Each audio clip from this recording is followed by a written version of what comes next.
saya akan mempresentasikan hasil tugas saya tentang materi sejarah yang berjudul Kerajaan Mataram Kuno. Sebelum memasuki materi yang akan saya sampaikan ini, izinkan saya untuk memperkenalkan diri terlebih dahulu. Perkenalkan, nama saya Evita Yulia dari kelas 10 MIPA 2. Oke, langsung saja kita masuk ke materi Kerajaan Mataram Kuno. Pada abad ke-8, di pedalaman Jawa Tengah berdirilah Kerajaan Mataram Hindu atau Mataram Kuno. Pendirinya adalah Raja Sanjaya. Munculnya Kerajaan Mataram diterangkan dalam Carita Parahyangan. Kisahnya bermula dari sebuah kerajaan di Jawa Barat yang bernama Galuh. Rajanya bernama Sana atau Sena. Suatu ketika, ia diserang oleh saudaranya yang menghendaki tahta.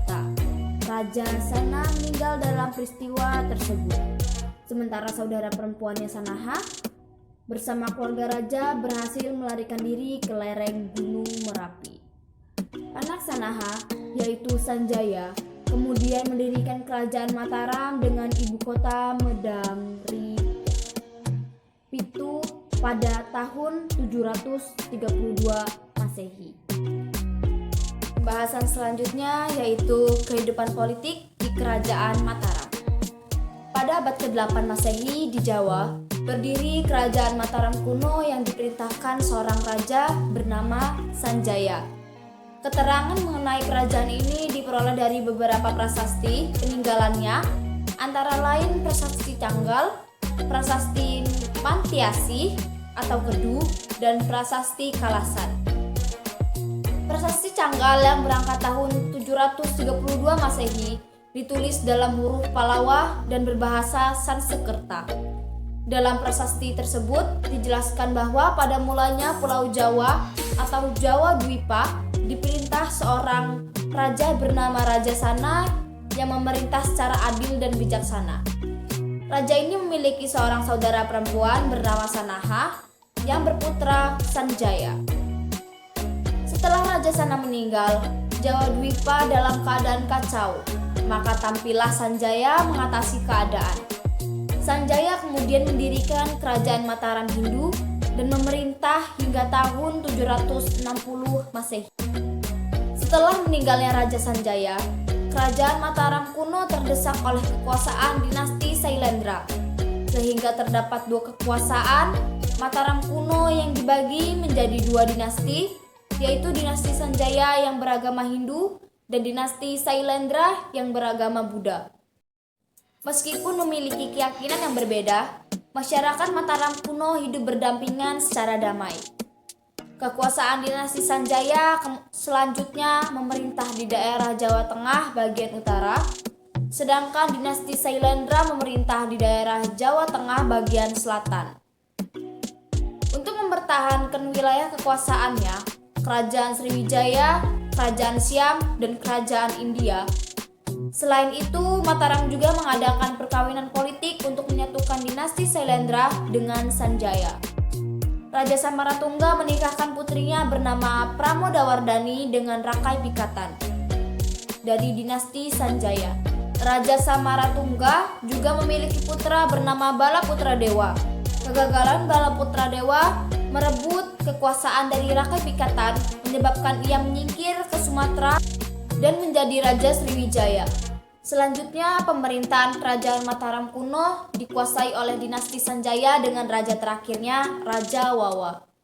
Pada masa pemerintahan Pusindok, pusat kekuasaan Mataram Kuno dipindahkan ke Jawa Timur karena adanya ancaman bencana alam, letusan gunung berapi, dan ancaman Sriwijaya.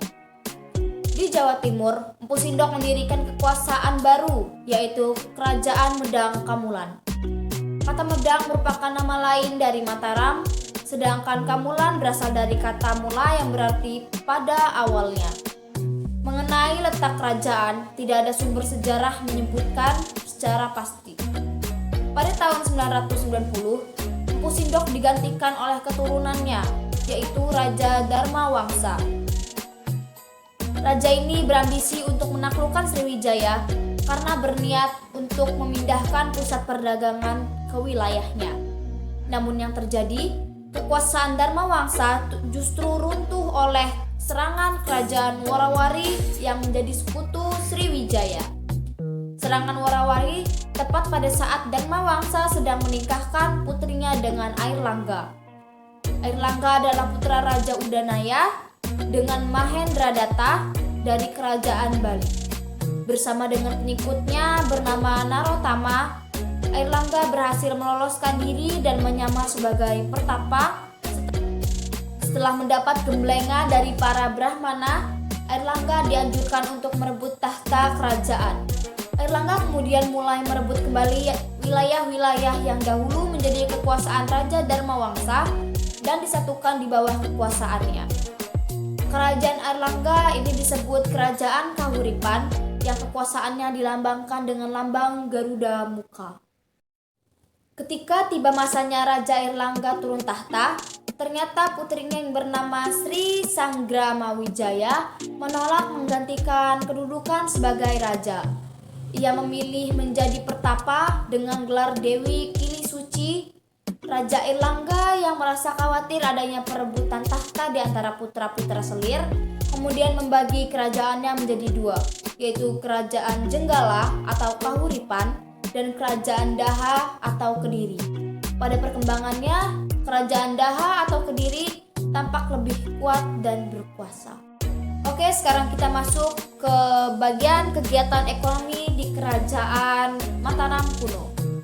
Pusat Kerajaan Mataram kuno terletak di lembah Sungai Progo, meliputi Magelang, Muntilan, Sleman, dan Yogyakarta. Daerah itu amat subur, sehingga rakyat menggantungkan kehidupannya pada hasil pertanian. Hal ini mengakibatkan banyak kerajaan serta daerah lain yang saling mengekspor dan mengimpor hasil pertaniannya. Usaha untuk meningkatkan dan mengembangkan hasil pertanian telah dilakukan sejak masa pemerintahan Rakai Kayuwangi. Usaha perdagangan juga mulai mendapat perhatian ketika Raja Balitung berkuasa. Raja telah memerintahkan untuk membuat pusat-pusat perdagangan.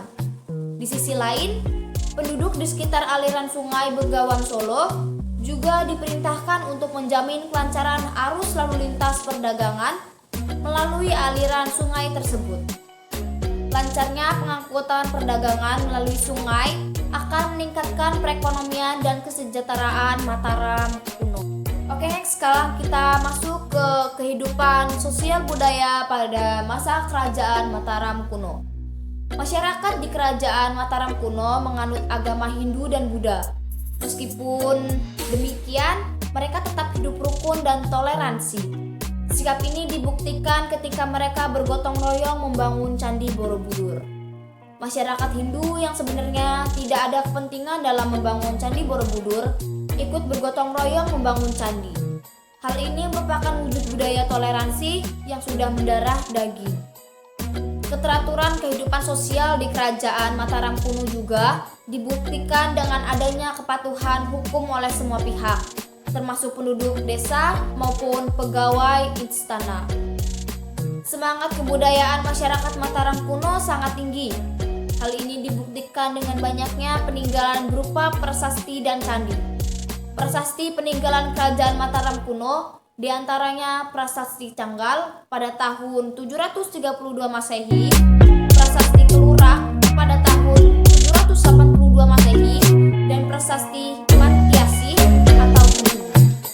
Kerajaan Mataram meninggalkan banyak candi seperti Candi Bercorak Tugu, Candi Bima, Candi Arjuna, Candi Nakula, Candi Prambanan, Candi Sambisari, Candi Ratu Boko, dan Candi Suci. Selain Candi Hindu, dibangun pula Candi Buddha, misalnya Candi Borobudur, Candi Kalasa, Candi Sewu, Candi Sari, Candi Pawon, dan Candi Bubur. Mereka juga telah mengenal bahasa Sanskerta dan huruf Pallawa. Sekian penjelasan dari saya akhiri. Wassalamualaikum warahmatullahi wabarakatuh.